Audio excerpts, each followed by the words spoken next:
Ikalawang Juan, unang kabanata. Ang matanda sa hirang, naginang at sa kanyang mga anak, na aking iniibig sa katotohanan, at hindi lamang ako kundi pati ng lahat ng mga nakakakilala ng katotohanan. Alang-alang sa katotohanan na nananahan sa atin, at sa atin magpakailanman. Sumaatin nawa ang biyaya, awa at kapayapaang mula sa Diyos Ama at kay Hesukristo, anak ng Ama, sa katotohanan at sa pag-ibig. Ako'y lubhang nagagalak na aking nasumpungan ang ilan sa iyong mga anak na nagsisilakad sa katotohanan, ayon sa ating tinanggap na utos sa Ama.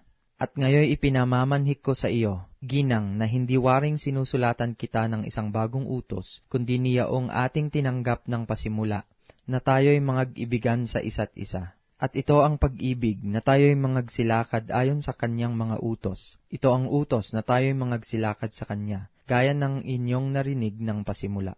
Sapagkat maraming magdaraya na nangagsilitaw sa sanglibutan. Sa makatuwid ay ang mga hindi nangagpahayag na si Hesukristo ay napariritong nasa laman. Ito ang magdaraya at ang Antikristo. Mangag-ingat kayo sa inyong sarili, upang wag ninyong iwala ang mga bagay na aming pinagpagalan, kundi upang tanggapin ninyo ang isang lubos na kagantihan.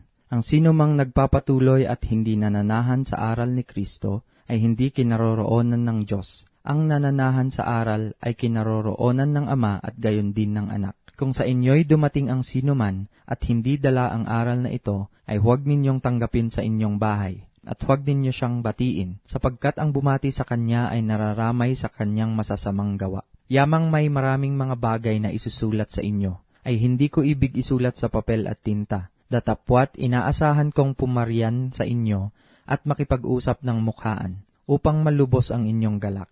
Ang mga anak ng iyong hirang na kapatid na babae ay bumabati sa iyo.